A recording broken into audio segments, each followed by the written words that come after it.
Denmark, the early 20th century, a time of societal change, economic struggles, and for some, unimaginable horror. Today on Strawberry Ink., we explore the chilling story of Dagmar Overbye, a woman whose crimes sent shockwaves through Denmark and beyond. She was more than just a murderer, she was a predator who exploited the most vulnerable, preying on desperate mothers and their helpless children. How did she become one of Denmark's most infamous serial killers? And how did a system meant to protect its people fail so many innocent lives? Let's dive in. Dagmar Overbye's story begins in poverty. Born in 1887, she grew up in harsh conditions, neglected and struggling to survive. Her early life was marked by hardship, shaping her into a woman who would later be defined by cruelty. A young woman, Dagmar became a mother. But rather than embracing her role, she became a monster. In 1913, she gave birth to two daughters. Neither of them would live past infancy. Dagmar killed them both.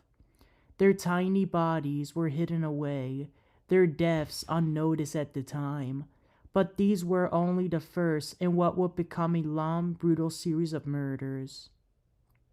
Overbye didn't stop at her own children. Instead, she turned infanticide into a business. She established an illegal adoption service, advertising herself as a caretaker for babies whose mothers had been abandoned, shamed, or left without the means to raise a child. Young women came to her in desperation, believing they were placing their babies into loving homes. They paid her to arrange adoptions, hoping their children would have better lives. But Dagmar never intended to find these children new families. Instead, she took their money, then murdered the babies. It became an addiction, a compulsion. She killed over 25 infants, disposing their bodies in horrific ways. For years, no one knew. For years, no one suspected. Until one mother changed everything. In 1920, a young woman who had given her baby to Dagmar had a change of heart. She wanted her child back. When she returned to Overbye's apartment and asked for her baby, Dagmar refused. She couldn't return the child because the baby was already dead. Suspicious and heartbroken, the mother reported her to the Danish police. Authorities took the complaint seriously and launched an investigation. On October 15, 1920, they raided the apartment where Dagmar lived. What they found inside Dagmar's apartment would shock even the most seasoned detectives. Baby remains, piles of them. Bodies stuffed in the attic, under the floorboards, even burned in the stove. She had been getting away with murder until now. Dagmar Overbye was arrested during the raid and charged with multiple counts of murder, 25 in total. At the Copenhagen police station, she confessed to killing 16 babies. The remains of these babies were examined at Copenhagen's coroner's office. They were identified through DNA, and the causes of death were officially ruled murders. They had been killed by strangulation, drowning, and burning in Dagmar's Mansory heater. There was a memorial service held at the Church of Our Lady on the October 23rd. Due to Dagmar facing murder charges, there was no bail for her. She would automatically be remanded into custody. Back then, there were no pleas, and everybody would go to trial after an investigation. She appeared at the Copenhagen City Court the day after her arrest, and after having spent the night at the police station. Dagmar appeared before Judge Anton Ray and had the charges read to her. She was appointed defense attorney CHM Lentz and would be prosecuted by Karl Axel Arsleff. Lentz entered insanity pleas on her behalf and claimed Dagmar was abused growing up, leading to her erratic conduct.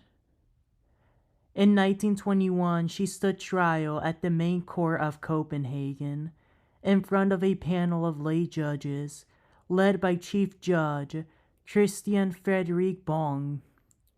Facing the consequences of her monstrous crimes, despite killing 25 babies, she was convicted of only 9 murders. Her punishment, death. The judges sentenced her to be executed. She would have been beheaded, but then, in an unexpected twist, Denmark's monarch intervened. The king, Christian X, granted her clemency, citing her mental distress and tragic upbringing. Her death sentence was commuted to life imprisonment instead. Some saw it as mercy, others saw it as a failure of justice. Dagmar never left prison.